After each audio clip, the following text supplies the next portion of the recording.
Bonjour à tous et bienvenue ici à Angoulême pour ce 47e festival de la bande dessinée, festival international. On est ici à l'espace manga avec deux invités. Christophe Arleston, bonjour, qu'on ne présente plus, un scénariste de plus de 60 albums, dont la série L'Enfeuse de Troie. 250. 250, ça commence bien. 14 millions d'albums vendus, ça c'est bon? Un petit peu plus maintenant, les chiffres de l'attaché de presse datent. D'accord, et donc 8 millions pour l'Enfeust. Pour l'Enfeust, oui. Vous êtes également membre du SNAC BD, le syndicat national des auteurs et compositeurs. Et la situation est alarmante pour les auteurs. Et principalement aussi de la Ligue des auteurs professionnels qui, au-delà du SNAC, qui ne s'occupe que de la bande dessinée, parle des problèmes du secteur du livre en règle générale. D'accord. On va en parler dans quelques secondes. Avant, je vais présenter Christian Mallet, Bonjour. Expert en produits dérivés, BD, ciné, comics. Alors, vous avez créé une encyclopédie en 12 tomes et vous êtes également un tout jeune éditeur depuis 6 mois, avec une première sortie le 15 janvier. C'est tout frais. Avant d'en reparler tout à l'heure, on va donc s'attacher au problème des auteurs. C'est un réel problème, Christophe. Oui, en ce moment, on a un vrai problème parce que depuis des années, on sentait confusément que la situation des auteurs se dégradait de plus en plus. Et Denis Bajram a, il y a quelques années, décidé de faire un vrai point avec les états généraux de la bande dessinée, envoyer un questionnaire à plus de 2000 professionnels qui l'ont rempli, faire compiler toutes ces données par des universitaires ensuite et avoir un vrai tableau, une photographie qui date maintenant de 2015, qui est plus aussi... mais on sait que les choses n'ont fait qu'empirer. Cette photographie nous a montré que plus de la moitié des auteurs vivaient avec moins que le SMIC, que 38% des auteurs vivaient en dessous du seuil de pauvreté et qu'on avait vraiment des problèmes. À ce moment-là, s'est cristallisée une première inquiétude autour des retraites déjà à l'époque, puisque les auteurs ont vu leur cotisation multipliée par 4 d'un coup. Ce qui a déjà fait quitter le métier à plusieurs auteurs qui n'ont pas pu rester. Ensuite, on est aujourd'hui à une situation vraiment critique puisque les organismes de gestion sociale qui s'occupaient de nous ont disparu, ont été remplacés par l'URSSAF.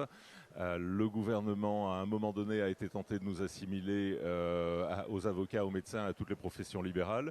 Il y a des tas de problèmes de statut. Donc, en fait, maintenant, on est porteur de 3 axes. Du coup, c'est très paradoxal car c'est un marché en pleine expansion en plus. Alors c'est un marché en pleine expansion. Les éditeurs vont globalement très bien. Je parle des grands éditeurs. Les éditeurs sont dans cette idée, ils l'ont répété de plus en plus ces derniers temps, que auteur n'est pas un métier. Qu'on doit être auteur amateur, occasionnel, qu'on doit écrire le soir en rentrant du boulot ou le week-end, ce qui est complètement absurde, en particulier dans le cas d'un dessinateur.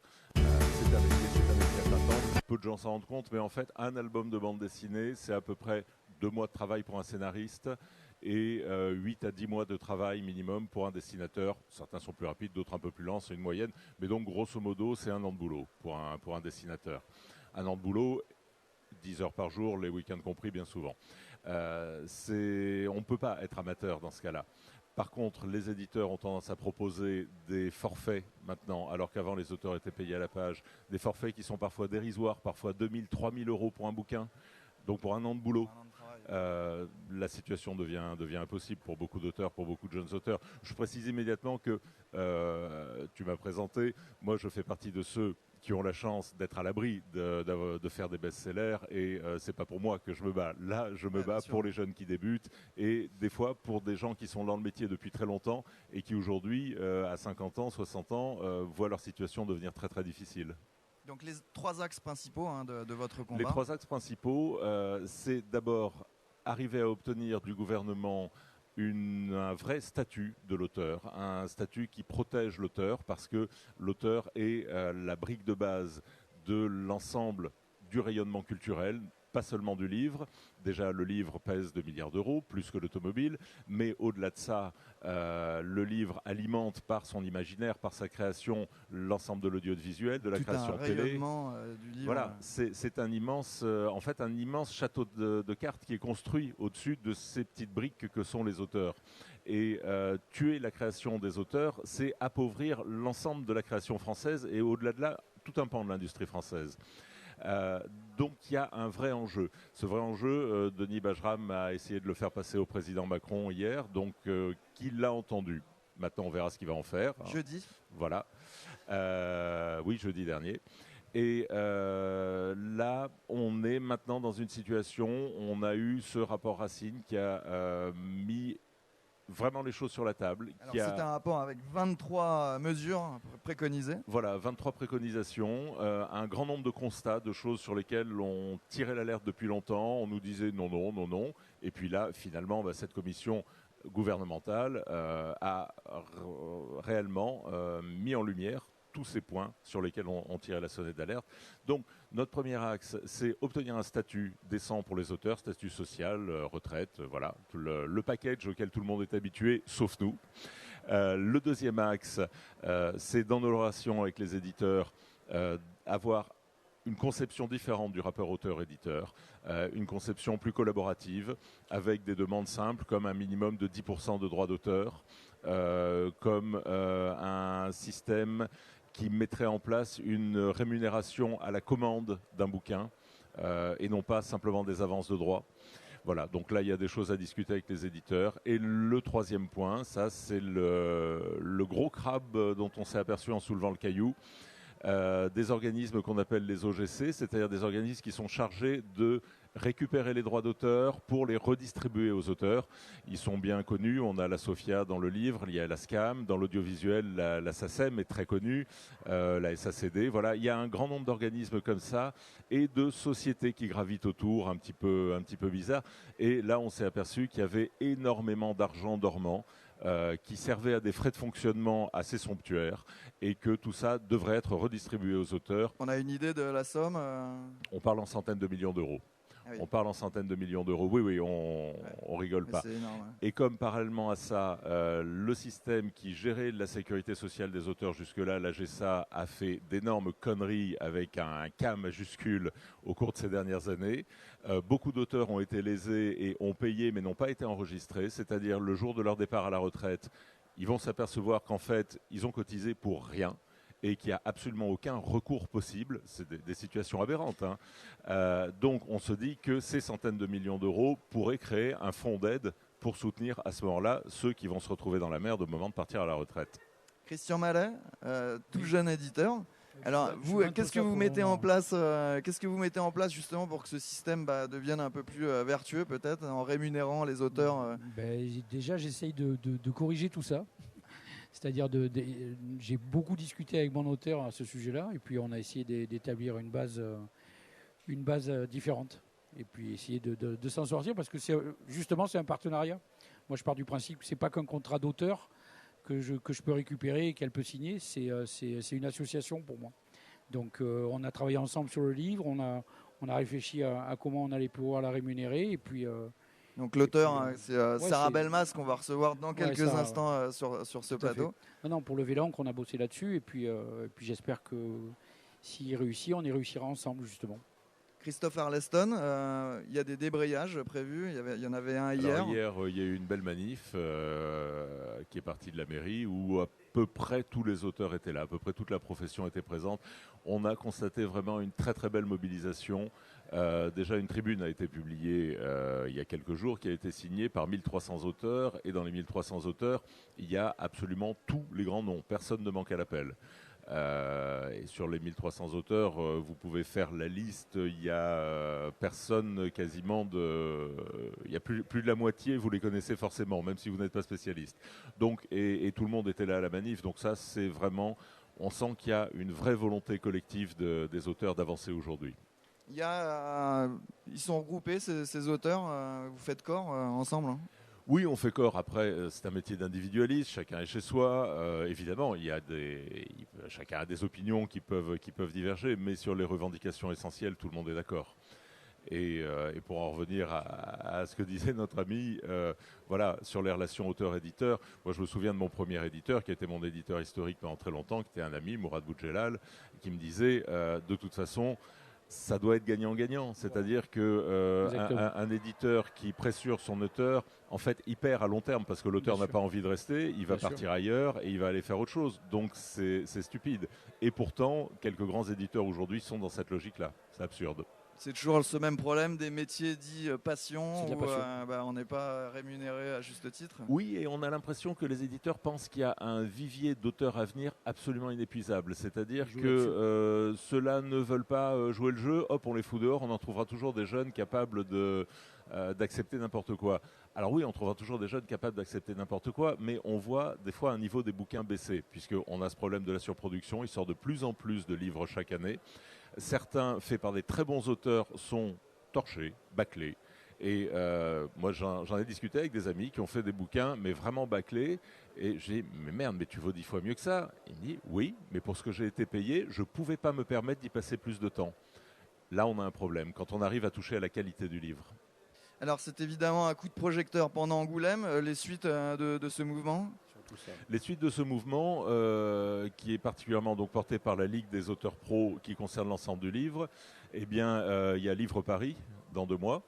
Donc là, nous attendons courant janvier dans la courant février, dans la 2e semaine de février, les préconisations du gouvernement de Franck Riester, les mises en application, et on va voir, suivant ces mises en application, quelle suite on donne au mouvement au moment de Livre Paris, puisque là, on avait quand même un fusil à 2 cartouches, Angoulême et le Salon du Livre de Paris. Okay, un petit mot sur votre actualité quand même en tant que scénariste. Alors mon actualité en tant que scénariste et en tant qu'éditeur, puisque j'ai monté une maison d'édition moi-même. Je suis complètement schizophrène. Je suis à la fois un militant syndical engagé et qui a monté une maison d'édition, mais justement c'est une maison où je suis associé avec une grosse maison qui s'appelle Bambou. Et là, je suis avec quelqu'un, Olivier Sulpice, qui a compris les bonnes logiques et l'intelligence du marché. Et je dirais qu'on essaie avec Draco de faire une maison d'édition fair trade, c'est-à-dire édition équitable. On a des contrats qui, par exemple, démarrent à 12%, vont à 13 et à 14%, là où les autres font 8, 10, 12. Nous, on fait 12, 13, 14 au premier exemplaire. On va éviter la surproduction. On a un rapport aux auteurs, un rapport à la qualité qui devrait être la norme en réalité, tout simplement. Montrer l'exemple en quelque sorte. Voilà, mais mon combat syndical est aussi passé par le fait de faire monter les pourcentages à l'intérieur de la boîte que je crée. Merci beaucoup Christophe Arleston. Merci, on va vous libérer, puis on va accueillir également sur le plateau Sarah Belmas.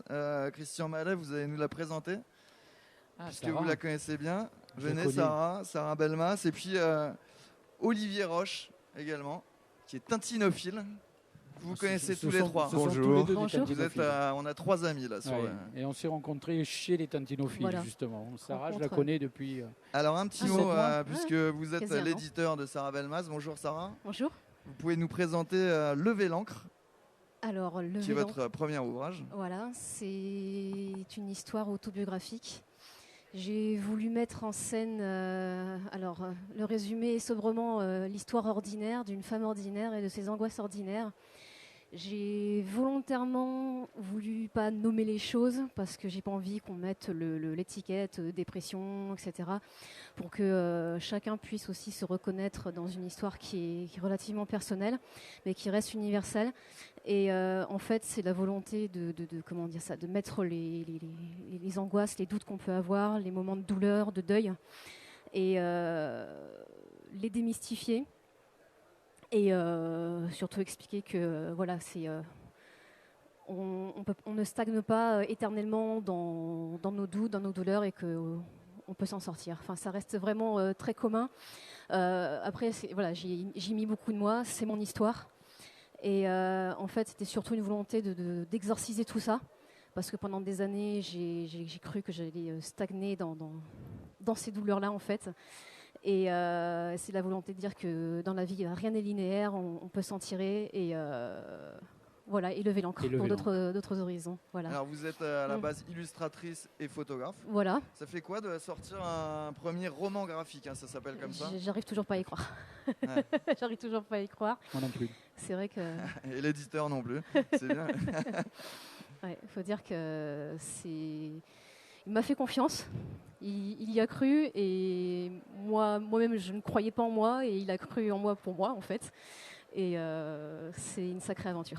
Alors c'est sorti le 15 janvier chez C'est Kotaka chez Édition. Kotaka Édition. Donc c'est son premier roman graphique Voilà. à Kotaka. Et puis on en est très fiers parce qu'on a cru, effectivement, j'ai cru en elle dès qu'elle m'a fait voir les premières planches parce qu'elle m'en avait beaucoup parlé, j'avais rien vu. Et quand j'ai vu les planches, j'en ai parlé avec mon épouse et puis on a trouvé ça fabuleux.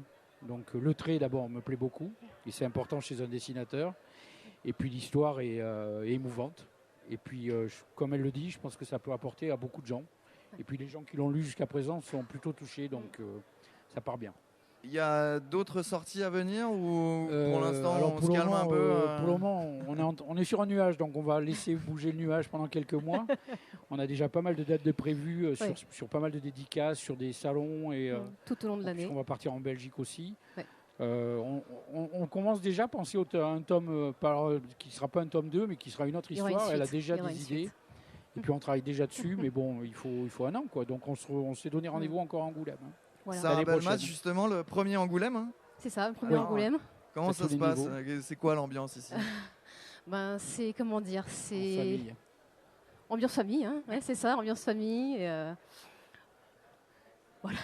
On déambule, il y a des soirées, l'ambiance est bonne, j'ai l'impression. Bon. On évite les soirées. On évite. Ouais. Non, mais non, nous on est bordelais, donc voilà, on vient de Bordeaux, c'est vrai qu'on fait les allers-retours. Pour éviter. On est des gens trop sérieux, nous. Ouais, c'est ça. Alors, comment on passe de l'expert en produits dérivés à l'édition déjà? Avant d'être expert, on est collaborateur d'architecte. Et après, on passe aux experts parce que par la passion. À chaque fois, c'est la passion qui m'a motivé. Et j'étais collectionneur de statuettes. Et puis, afin d'aider les collectionneurs, j'ai eu envie de monter cette encyclopédie sur les produits dérivés. Encyclopédie, 12 tomes. 12 tomes. Alors, notamment celui-là, Super Hero Movie. Voilà. Vous avez compris, c'est sur les super-héros. Il y a aussi au cinéma. les Schtroumpfs, Tintin, évidemment. On en reparlera tout à l'heure avec Olivier Roche. Et la passion des statuettes et le goût de vouloir aider les autres collectionneurs à mieux connaître leurs produits, à leur présenter d'autres choses, et notamment à coter des objets, puisque sur le second marché, on voit un peu de tout, des ventes à différents prix. Et puis moi, mon idée, ça a été de formaliser un petit peu tout ça sur du papier, parce que les collectionneurs aiment bien le papier encore, malgré tout. Et puis après, Sarah, c'est venu toujours dans l'idée d'aider les gens. Une fois que j'ai eu réussi mon pari d'écrire cette encyclopédie en 12 tomes, c'était d'aller vers des jeunes. Quand j'ai lancé ça, j'étais au chômage et puis à un âge où on a du mal à trouver du boulot. Et puis je me suis dit, si je m'en sors, j'aiderai des jeunes. Et puis Sarah est la première. Alors pour revenir à cette encyclopédie, qu'est-ce qu'on y trouve dedans? Il y a tout, la référence, la société, les sculpteurs, le grain de peau, la hauteur, l'année et le prix. Oui. Alors, c'est quoi le prix d'origine et après la cote. La cote. Ça, la cote, c'est réactualisé. L'Argus de... C'est ça, c'est une sorte produit dérivé. Tout à fait, exactement. La pièce la plus chère qui est présente dans mes bouquins, c'est sur le bouquin sur RG & Co. Et c'est la potiche de Tintin qu'on voit dans le Lotus bleu. Et Olivier confirmera. Qui coûte en cote actuellement 90 000 €. Je suis riche. Si tu as la vraie, oui. C'est lui celle qui de l'a. pigeon, parce que malheureusement, il y en a toute taille. Celle-là, elle est vraiment grande, mais c'est une pièce rare. C'est une pièce très très rare. Et Christian, vous avez aussi créé. Alors ça, toujours d'aller jusqu'au bout des choses. À un moment donné, quand on parle des gens qui fabriquent des statuettes, on a envie de s'y essayer. Et puis un jour, j'ai croisé un auteur que j'adore. Je vais la montrer. C'est assez fragile. Moi, je désolé. Pas la casser. Désolé. J'ai rencontré l'auteur qui s'appelle HD, HD, qui est un ami, puisque je le voyais en dédicace en tant que collectionneur. Et puis un jour, il m'a dit, lance-toi. Et puis la couverture du tome 4 de Kid Lucky, c'était Kid Lucky en train de sculpter. Et puis comme j'adore les sculpteurs, je dis c'est ça que je veux faire. Et puis il m'a dit lance-toi. Et puis à partir de là, j'ai créé tout le process pour fabriquer ça. Ça a duré 18 mois.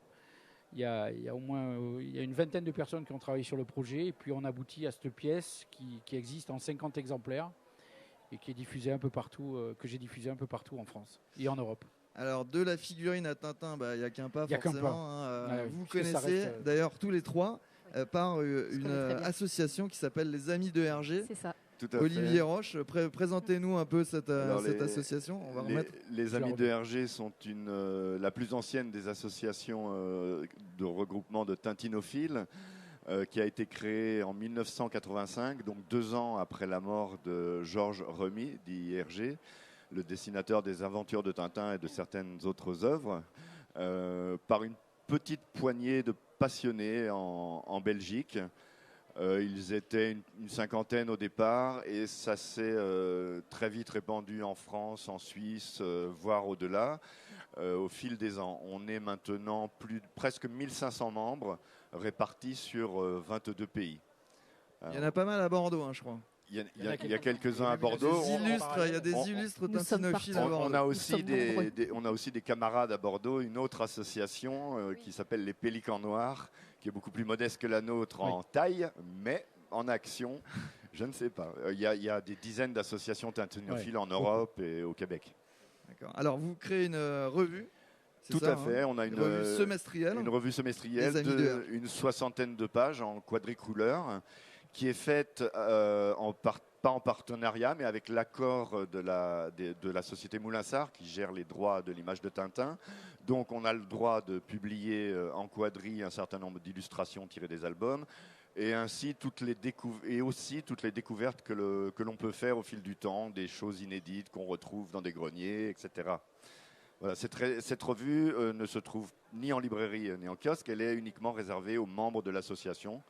Nous sommes à Angoulême justement pour dynamiser un petit peu le recrutement de jeunes membres, pour Donc féminiser vous avez un l'association. stand, hein. Tout à fait, on a un stand Ça au faisait avec longtemps que vous n'étiez pas venu.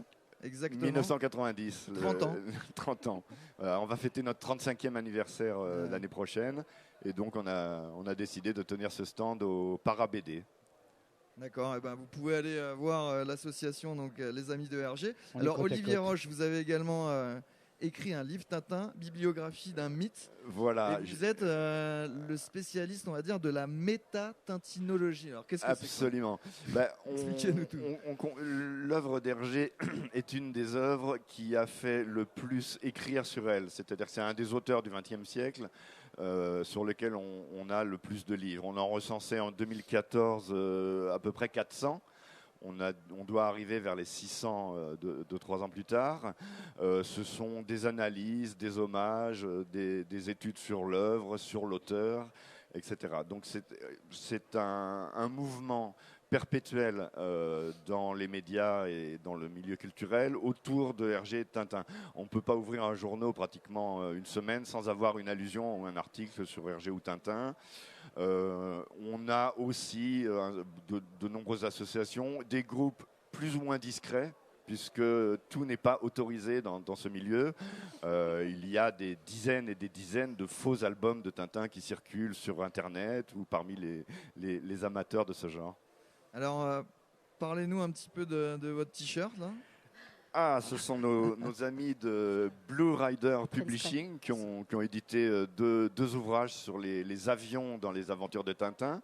Et là, c'est un petit cadeau qui nous a été fait. Ce sont l'ensemble des cocardes dessinées sur les avions dans les aventures de Tintin. C'est pointu, hein, être tintinophile. Je ne suis même pas à ce niveau, je ne saurais pas vous pas de la dire. rigolade. À part la cile d'air, Ouais, avec le fameux pélican sceptre noir. d'autocar, peut-être. Et vous, alors, vous êtes tombé également dans cette tintinologie. Quand on s'attaque aux statuettes, obligatoirement, on passe Ouais, par Tintin. c'est ça. C'est impératif. D'ailleurs, c'est ce qui cote le plus, c'est ce qui marche le mieux. C'est pratiquement 75% du marché. Donc, on y passe. Et puis, quand on tombe sur des gens comme ça, on a envie d'y rester avec eux. Christian a eu la gentillesse de me faire écrire la préface du dernier catalogue sur les Sur objets Hergé. de Tintin. Et je crois qu'il a un petit tatouage aussi qui montre son intérêt à la chose. Oui. Ouais, ça va très très loin. Et Sarah, Ça va trop pareil, loin. Et moi, tatouage, t-shirt. non, pas ni tatouage, ni t-shirt, ni collection, mais par contre, tintinophile depuis mes 3 ans. J'ai appris à lire avec Tintin et mon école de dessin, c'est Tintin, quoi. Donc Hergé, ça reste un peu un père spirituel en quelque sorte et ça Franchement, m'accompagne ici, depuis. on croise le fantôme d'Hergé Mais c'est ça. dans tous les Et coins. puis, Quoi. ce que je trouve très très fort pour moi, je trouve qu'il y a beaucoup de symboles, c'est que je publie mon roman graphique grâce à un éditeur qui aime Tintin. Je suis dans un stand entouré de tintinophiles et je trouve que c'est un très très joli clin d'œil du destin. Voilà, je trouve que c'est. Espérons que c'est pas le dernier clin d'œil. Non. Pour moi, c'est très très symbolique. Je ne voudrais pas révéler de grands secrets, mais on a quand même la couverture du livre de Sarah, Lever l'ancre avec une encre. Ça nous fait quand même penser au capitaine Haddock ou à d'autres marins que je ne nommerai pas dans l'œuvre d'Hergé. Et on espère que Sarah va creuser la piste. Eh ben, merci à vous trois. Bon anniversaire, Christian Malin. Merci. À double titre. Merci. Oui. Happy birthday. Et vous serez là l'an prochain ici à Angoulême, le 48e. On sera là, son nouveau tome. Avec un nouveau livre.